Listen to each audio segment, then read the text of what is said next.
धर्म प्रेमी बंधुओं, आप सभी को जय जिनेंद्र। मेरे इस चैनल में आपका स्वागत है। आपका बहुत प्यार स्नेह मुझे मिल रहा है। मेरे इस चैनल में कोटि भट्ट श्रीपाल पुराण का स्वाध्याय चल रहा है और इसके स्वाध्याय में हमने पढ़ा कि किस प्रकार कोटि भट्ट श्रीपाल सेठ धवल के साथ एक द्वीप पर पहुंचते हैं। अति सुंदर द्वीप होता है और उस द्वीप के राजा की एक पुत्री होती रैन मंजूषा। वो राजा ने मुनि महाराज से पूछा था कि वह उसकी पुत्री का विवाह कैसे होगा, किसके साथ होगा। तब अवधि ज्ञान से मुनिराज ने बताया था कि जो कोई भी इस मंदिर के द्वार को खोल देगा, वज्र कपाट खोल देगा, वही तेरी पुत्री का जो है पति होगा।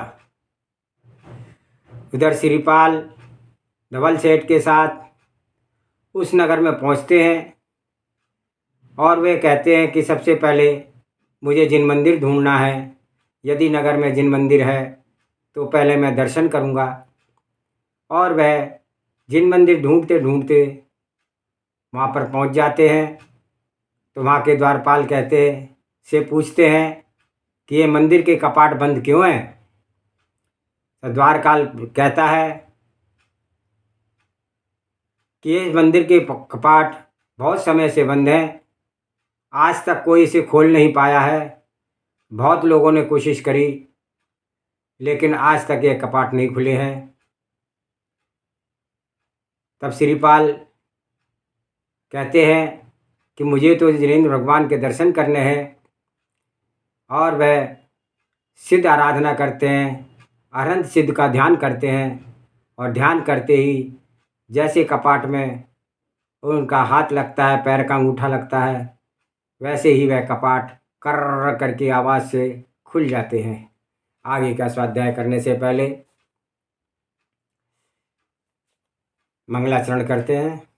ओंकारं बिंदु संयुक्तं नित्यं ध्यायन्ति योगिने कामदं मोक्षदं चैव ओंकाराय नमो नमः। अविरल शब्द घन उगा प्रक्षालति सकल भूतल मल कलंका मुनिवृपार्षित तीर्था सरस्वती अर्थो नो दूरतान अज्ञान तिमिर अंधानां ज्ञान अंजन शलाकया चक्षुरुन्मीलितं येन तस्मै श्री गुरुवे नमः। श्री परम गुरुवे नमः। परम्पराचार्य श्री गुरुवे नमः। सकल कालुष विध्वंसकं श्री श्याम परिवर्तकं धर्म संबंधकं भव्य जीव मन प्रतिबोधकारकम् इदं शास्त्रम श्री कोटि भट्ट श्रीपाल पुराण। एतन मूल ग्रंथ कर्तारा श्री सर्वज्ञ देवा, तदुत्तर ग्रंथ कर्तारा श्री गणधर देवा प्रति गणधर देवा। तेषां वचनासार स्वर्गीय पंडित परिमल जी विरचितम। मंगलम भगवान वीरो मंगलम गौतमो गणि मंगलम कुंद कुंदाद्योतु जैन धर्मोस्तु मंगलम। सर्वमंगल मांगल्यम सर्व कल्याणकारकम प्रधानम सर्वधर्मानां जैनम जयतु शासनम। सर्वे श्रोता सावधानतः शृण्वन्तु।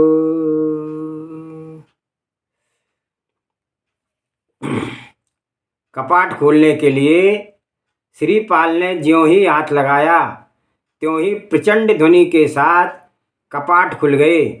मंदिर के द्वार उन्मुक्त होते ही ओम जय जय जय निश्चयी निश्चयी निश्चयी जय जय जय कहते हुए श्रीपाल ने उस मंदिर में प्रवेश किया एवं प्रभु के आगे भक्ति भावपूर्वक खड़े होकर के निम्नलिखित स्तुति की। सकल ज्ञायक तत्पी निजानंद रसलीन सुजिनेन्द्र जय बंद निज अरिरज बहस बीन। जय बीत राग विज्ञान पूरी जय मोहित मिर को हरण सूर। जय ज्ञान अनंत अनंत दान दृग सुख बीरज मंडित अपार। जय परम शांति मुद्रा समेत भविजन को निज अनुभूति हेत। भविभागन बस जोगे बसाय तुम धुनिये सुनिए विभ्रम नसाय। तुम गुण चिंतित निज पर विवेक प्रगटे विकटे आपद अनेक। तुम जग भूषण दूषण वियुक्त सब महिमा युक्त विकल्प मुक्त। सिद्धों की आराधना की और सिद्धों की आराधना करते हुए उन्होंने कहा, सामायिक की वंदना की, आलोचना की, प्रत्याख्यान किया एवं कार्योत्सक किया। फिर स्वाध्याय करने लगे। पहरा देने के लिए जो द्वारपाल वहाँ नियुक्त किए गए थे, उन लोगों ने जब उस शक्तिशाली पुरुष को बाहु विक्रम के द्वार को खोलते हुए देखा तो उनके आश्चर्य का कोई सीमा न रही और राजाज्ञा के अनुसार उनमें से कई तो श्रीपाल का सत्कार के लिए वहीं पर रह गए एवं कई राजा को इस बात की सूचना देने के लिए तत्क्षण चले गए। वहां पहुंच करके उन लोगों ने राजा से निवेदन किया कि महाराज, एक अत्यंत रूपवान गुणवान एवं उत्तमोत्तम अनेक शुभ लक्षणों से युक्त महापुरुष ने सहस्कूट जिनालय के द्वार पर आया है और उस समय हम लोग वहाँ पर पहरा देने के लिए नियुक्त थे। पहले तो उसने हम लोगों से किवाड़ बंद होने का कारण पूछा एवं फिर उसने हमारे उत्तर से प्रसन्न होकर के कहा, ओम नमः सिद्धिभ्या कहते हुए वह द्वार पर हाथ लगाया एवं अपने हाथ के स्पर्श मात्र से वज्र कपाट खोल दिए। ओ आप की पूर्व आज्ञा के अनुसार हम लोग इसकी सूचना के लिए आए हैं। राजा कनक केतु के शुभ संवाद को सुनकर के बहुत प्रसन्न हुए एवं समाचार देने वाले द्वारपाल को उचित पारितोषिक देकर के संतुष्ट किया। इसके पश्चात राजा कनक केतु स्वयं उत्साहपूर्वक बाजे गाजे के साथ सहस्कूट जिनालय गया और वहाँ श्री जिनेन्द्र प्रभु की स्तुति की। तत्पश्चात राजा श्रीपाल के पास आया तथा उचित आदर सत्कार करने के बाद उनकी कुशल क्षेम पूछी। फिर उनका पूर्ण परिचय प्राप्त करने का अभिप्राय से राजा कनक केतु ने पूछा, कुमार आप किस देश के निवासी हैं? आपके यहाँ आने का अभिप्राय क्या है? राजा के इस प्रश्न को सुनकर के श्रीपाल अपने मन में विचारने लगे कि अपना पूर्ण वृत्तांत सुना पर भी क्या राजा को विश्वास हो जाएगा? मेरी वर्तमान परिस्थिति विश्वास के अनुकूल नहीं है तथा मेरी साक्षी देने वाला कोई भी नहीं है। साक्षी देने के बिना सत्य भी असत्य सिद्ध हो जाता है। इसलिए इस अवस्था में मुझे इस प्रकार का उत्तर देना चाहिए कि राजा को पूर्ण रूपेण विश्वास हो जाए, पर यदि किसी में अपनी बात की सत्यता प्रमाणित करने की शक्ति ना हो तो उसे मौन रहना चाहिए। श्रीपाल इस प्रकार सोच विचार कर मग्न थे कि संयोग से दो अवधि ज्ञानी मुनि वहाँ आ पहुँच गए और उन मुनीश्वरों को देख करके राजा एवं श्रीपाल दोनों ही बहुत प्रसन्न हुए एवं नम्रतापूर्वक नमस्कार करके उनकी स्तुति करने लगे। स्तुति कर चुकने के बाद जब दोनों अपने उचित स्थान पर बैठ गए तब मुनीश्वरों ने धर्म वृद्धि का आशीर्वाद दे करके उपदेश देना आरंभ कर दिया। उन्होंने कहा, जिज्ञासुओं को यह जान लेना अत्यंत आवश्यक है कि संपूर्ण धर्म का मूल सम्यक्त है एवं उससे ही सुख की प्राप्ति होती है। उसके बिना सब धर्म कर्म जप तप संयम व्यर्थ है। इसलिए भव्य जीवों के लिए सर्वप्रथम सम्यक्त का ज्ञान होना एवं तत्पश्चात उसको ग्रहण करना ही उचित होगा। निश्चय एवं व्यवहार के भेद से दो प्रकार का सम्यक माना गया है। अपने रूप स्वरूप का यथार्थ ज्ञान हो जाना ही यथार्थ सम्यक्त है। यह तत्व निश्चय सम्यक्त का के लिए प्रधान साधन कारण है।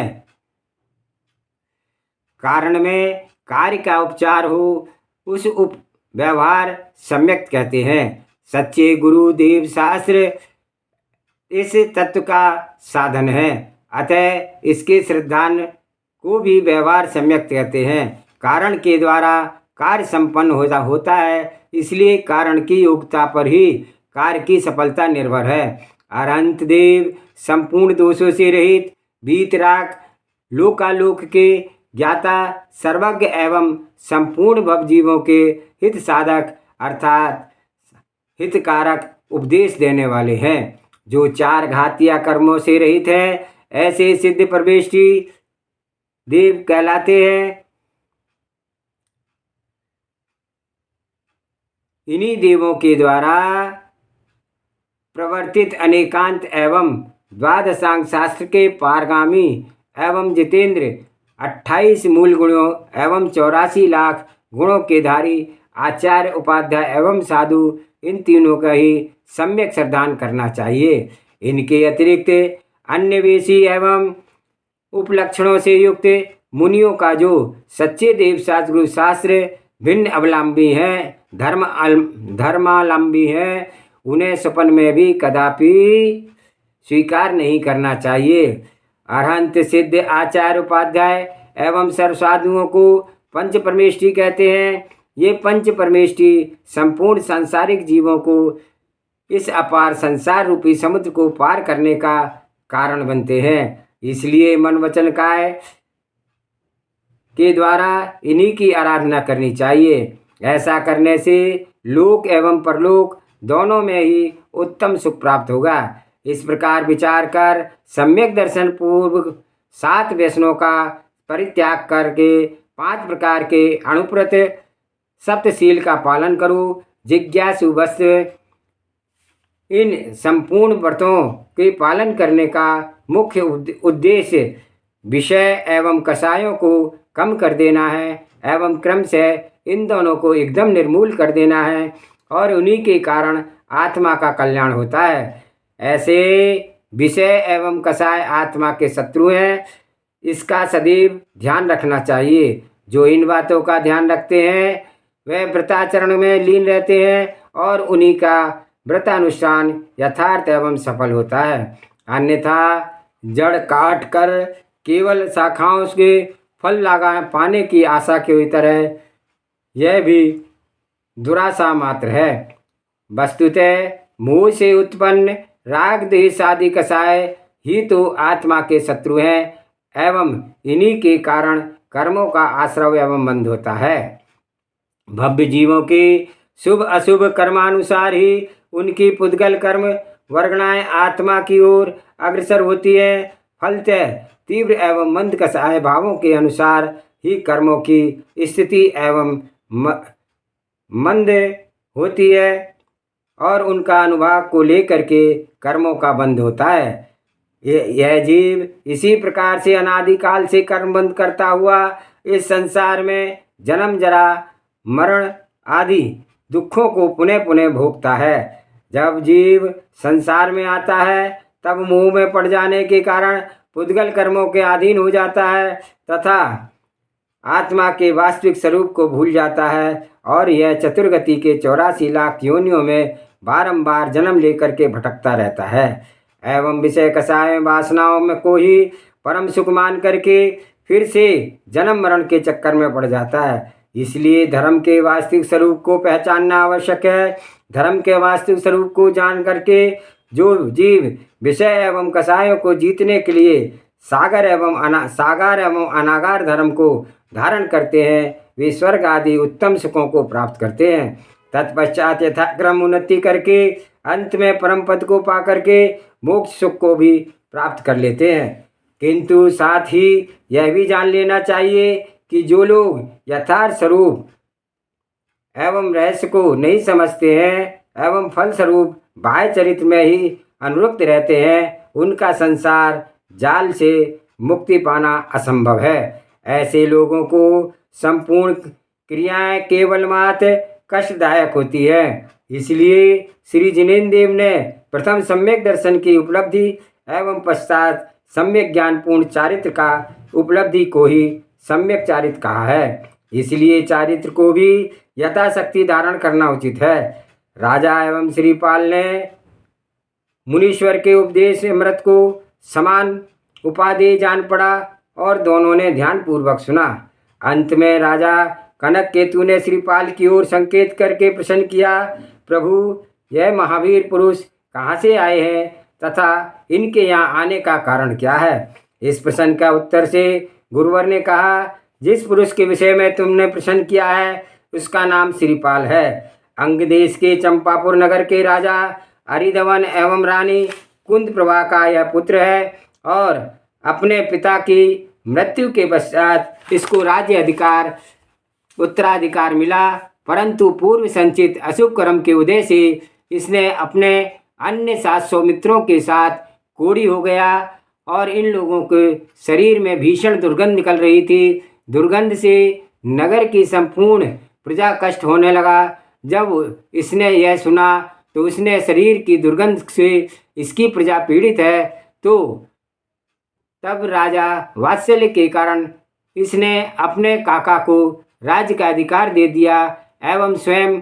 700 मित्रों के साथ वन में चला गया। कालांतर में भ्रमण करते हुए लोग मालवा देश में उज्जैनी नगरी के पास पहुँचे। वहाँ के नगर के बाहर एक उद्यान में ये लोगों ने डेरा डाला, रहने लगे। श्रीपाल के पूर्वार्जित पुण्य के कर्म के उदय से उस नगरी के राजा पहुपाल ने अपनी सुंदरी कन्या मैना सुंदरी का विवाह इसके साथ कर दिया। राजा अपनी पुत्री मैना सुंदरी के भाग्य परीक्षा करना चाहता था, क्योंकि मैना सुंदरी को अपने कर्म फल पर पूर्ण विश्वास था। मैना सुंदरी रूपवती एवं गुणवती तो थी, साथ ही उच्च कोटि की सती भी थी। हठवश राजा ने अपने पुत्र का विवाह गलित कुष्ठ वाले श्रीपाल से साथ कर दिया और इसे अपना भाग समझ करके पिता के द्वारा निर्वाचित कोढ़ीपति को ही मैना सुंदरी ने सहज स्वीकार कर लिया और पति की सेवा में अपना परम धर्म